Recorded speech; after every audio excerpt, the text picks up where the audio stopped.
यीशु को क्रूस पर तो दर्द सहना पड़ा था, लेकिन उनको क्रूस पर चढ़ाने से पहले भी इतना दर्द सहना पड़ा था जितना कि एक इंसान सोच भी नहीं सकता।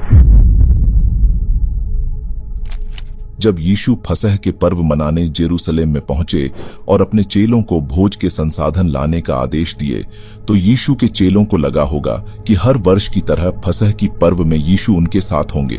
लेकिन यीशु के चेले इस बात से अनजान थे कि वह भोज यीशु के साथ अंतिम भोज होने वाला है।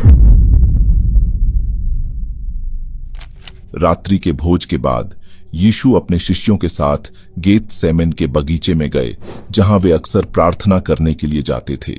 वहां यीशु ने अपने शिष्यों से प्रार्थना करते समय जागते रहने को कहे और वे थोड़ा आगे जाकर जमीन पर गिरकर प्रार्थना करने लगे। हे मेरे पिता, यदि हो सके तो यह प्याला मुझसे दूर हो जाए, फिर भी मेरी इच्छा के अनुसार नहीं बल्कि आपकी इच्छा के अनुसार हो। जब यीशु प्रार्थना कर रहे थे तो क्रूस पर चढ़ने की बेचैन में उनका पसीना खून की बूंदों की तरह जमीन पर गिर रहा था। और जब वे प्रार्थना के बाद अपने शिष्यों के पास लौटे तो यीशु ने उनको सोते हुए पाए, तो उन्हें जगाकर उनसे प्रार्थना करने का आग्रह किए। फिर उसके बाद जो हुआ उसे देखकर चेले दंग हो गए।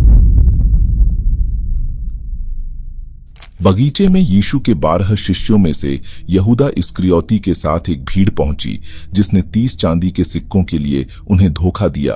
फिर सैनिकों ने यीशु को गिरफ्तार करके उसे महायाजक कैफा के पास ले गए, जहां मुख्य याजक और बुजुर्ग इकट्ठे हुए और पूरी महासभा ने रात भर यीशु के खिलाफ झूठे सबूत ढूंढने में लगे ताकि वे उसे मौत की सजा दे सके। जब उन्हें कोई सबूत नहीं मिला तो उन्होंने 2 झूठे गवाहों को सामने लाए और उन्होंने गवाही दी कि यीशु ने कहा था कि मैं परमेश्वर के मंदिर को नष्ट करने और 3 दिनों में इसे फिर से बनाने में सक्षम हूँ।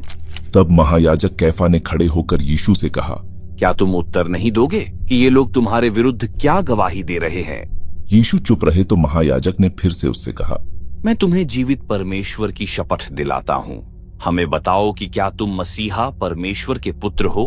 तब यीशु ने उत्तर दिया, तुमने ऐसा कहा है, लेकिन मैं तुम सबसे कहता हूँ, अब से तुम मनुष्य के पुत्र को परमेश्वर के दाहिने हाथ पर बैठे और स्वर्ग के बादलों पर आते देखोगे।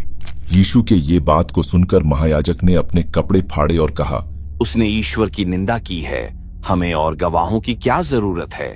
देखो, अब तुमने ईश्वर की निंदा सुन ली है, अब तुम लोग क्या सोचते हो? तब महासभा के लोगों ने उत्तर दिया, यीशु मृत्यु के योग्य है। फिर उन्होंने उसके चेहरे पर थूका और उसे थप्पड़ मुट्ठियों से मारे और कहे, मसीहा, हमारे लिए भविष्यवाणी करो कि तुम्हें किसने मारा। उनकी महासभा सुबह तक चली और सुबह सभी मुख्य पुजारियों और बुजुर्ग लोगों ने यीशु को बांधकर उसे रोमी राज्यपाल पोंटियस पिलातुस के सामने खड़ा किए। और मुख्य पुजारियों और बुजुर्गों के आरोप के आधार पर पिलातुस ने यीशु से पूछा, क्या तुमने ऐसा कहा कि तुम यहूदियों के राजा हो? तो यीशु ने उत्तर दिया, आप अपने आप ही कह रहे हैं। और पिलातुस ने फिर से उससे पूछा, क्या तुम नहीं सुनते कि वे तुम्हारे खिलाफ क्या गवाही दे रहे हैं? तो यीशु ने उनके आरोप का उत्तर नहीं दिया। तब पिलातुस बहुत आश्चर्य हुआ और जब यीशु पर कोई दोष ना पाया तो उसने उसे छोड़ने का फैसला किया। अगले दिन फसह का पर्व था और उस समय पिलातुस के रीति के अनुसार पर्व में लोगों के लिए किसी एक कैदी को रिहा कर दिया जाता था जिसे वे चाहते हैं, और उस समय उसके कैद में एक जाना माना कैदी बरअब्बा था। इसके तहत पिलातुस इकट्ठी हुई भीड़ से पूछा, तुम किसे चाहते हो कि मैं तुम्हारे लिए फसह के पर्व में किसे रिहा करूं, बरअब्बा को या यीशु को जो मसीहा कहलाता है? तो भीड़ ने बरअब्बा को चुना और यीशु को पिलातुस के हवाले कर दिए और चिल्ला चिल्ला कर यीशु को मृत्यु दंड देने का मांग किए। और जब पिलातुस ने देखा कि वह कहीं नहीं पहुंच रहा है बल्कि इसके बजाय हंगामा शुरू हो रहा है, इसके बाद उसने जो फैसला लिया जिससे लोग और अधिक भड़क गए।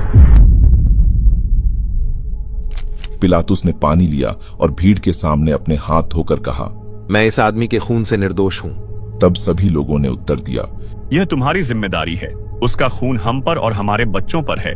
तब पिलातुस यीशु को कांटेदार कोड़े से 39 से 40 कोड़े लगवाए और यीशु को क्रूस पर चढ़ाने के लिए सैनिकों को सौंप दिए। और सैनिकों ने यीशु को प्रेटोरियम में ले गए और सैनिकों की पूरी टोली ने उसके कपड़े उतारे। फिर जो उन्होंने यीशु के साथ किया, ऐसा किसी ने सोचा भी नहीं था। उसके कपड़े उतारने के बाद सैनिकों ने उसे लाल रंग का लबादा पहनाए और फिर कांटों का एक मुकुट बनाकर उसके सिर पर रख दिए और उन्होंने उसके दाहिने हाथ में एक छड़ी दी। फिर वे उसके सामने घुटने टेक कर यहूदियों के राजा की जय हो कहकर उसके मजाक उड़ाए और उन्होंने उस पर थूका और छड़ी से उसके सिर पर बार बार मारे। उसके मजाक उड़ाने के बाद उसे वहां लेकर गए जहां क्रूस रखा हुआ था, जिसका अनुमानित वजन लगभग 136 से 150 किलोग्राम था।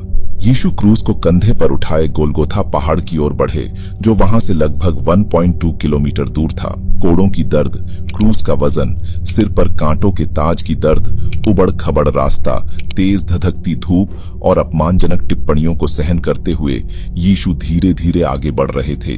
बढ़ते हुए 3 बार गिरकर उठ खड़े हुए और चलते ही रहे। और जब यीशु के चलने की गति बहुत धीमी हो गई तो सैनिकों ने सिमोन नामक एक व्यक्ति को यीशु के क्रूस को ढोने के लिए मजबूर किए। यीशु को समौन का साथ मिलने के बाद भी उनको गोलगोथा पहाड़ तक पहुंचने में लगभग 2 से 3 घंटा लगा। गोलगोथा पहाड़ पर पहुंचने के बाद यीशु को क्रूस पर लेटाया गया और हाथ पैर पर किल ठोका गया और जमीन से इतना ऊपर चढ़ाया गया जितना कि उनका पैर जमीन को न छुए। और जब तक यीशु क्रूस पर जीवित थे तब तक पूरे देश में अंधकार छा गया था। फिर दोपहर के लगभग 3 बजे यीशु ने ऊंची आवाज में 2 बार पुकारे और उन्होंने अपना प्राण छोड़ दिए।